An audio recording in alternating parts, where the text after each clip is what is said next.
Il faut qu'on soit dans ce contexte-là pour qu'on vous enseigne cela. Moi-même, j'ai eu ce grand problème dans ma propre vie en voulant épouser cette sœur. Alors, donc, je me souviens que je suis allé voir le pasteur Roland, je lui ai dit, papa, ça va? La sœur, elle a dit oui, on a commencé. On fait quoi? C'est-à-dire que nazo ki mamasum ki nakomo ki maye. Parce que finalement, il y a un homme qui c'est l'idée à l'issum. Son monega on s'en battre là. Tu vois? En fait, très peu d'entre nous ont appris, ont été éduqués sur comment vivre les fiançailles. Qu'est-ce que l'on fait à l'intérieur? J'ai déjà donné cet enseignement au début de l'église ici une fois, sur qu'est-ce que l'on met à l'intérieur du processus de fiançailles. Alors, je n'ai pas assez de temps pour expliquer tout ça là, mais je vais quand même essayer de citer rapidement. La première des choses, quand vous êtes en relation avec une personne, la première des choses, vous devez comprendre la personnalité de l'un de l'autre. C'est-à-dire, vous êtes en train de travailler sur comment il réagit à différentes situations.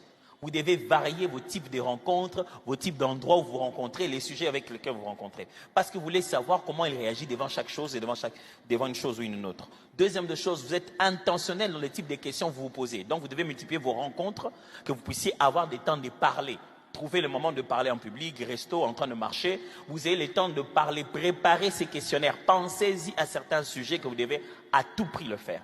Troisième de chose, trouvez le temps de pouvoir vous amuser. Allez jouer au foot avec les autres, allez pique-niquer avec les autres, mais rassurez-vous que vous êtes dans un contexte collectif.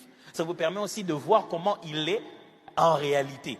Parce que des fois, il y a comme une sorte d'hypocrisie, qui n'est pas de l'hypocrisie, mais la peur de tellement ne pas plaire à l'autre, qu'on commence à se réserver dans ses comportements. Et quand vous n'êtes là que vous ne pouvez pas avoir le maximum de ce que l'autre est. C'est très très difficile. Et pendant ce moment-là, c'est comme je suis en train de dire ici, au fur et à mesure que votre fiançaille se rapproche du mariage, certains sujets que vous étiez, j'allais dire presque interdits au début, vous devez commencer à en parler maintenant au fur et à mesure que vous avancez. Vous êtes dans un fiançailles ouvert. C'est-à-dire que ça fait 2 mois, vous commencez déjà à parler combien d'enfants chacun veut avoir. Et vous commencez à parler de comment il aime bien que... Toi, tu aimes bien qu'on te touche où? Ne me touche pas. On est encore...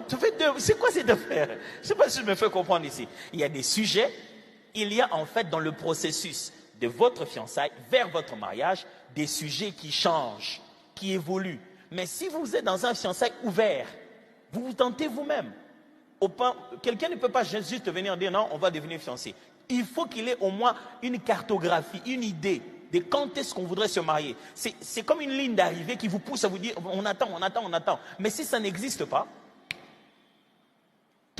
même les choses que je vous ai expliquées des simples là, allez jouer avec les amis, vous pouvez avoir été jouer avec les amis, et puis 23h, on n'a pas un endroit où aller dormir.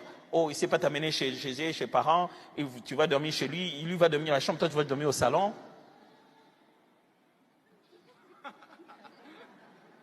Alors, lorsque le ministère c'est parmi les choses qu'on va mettre beaucoup d'enfants.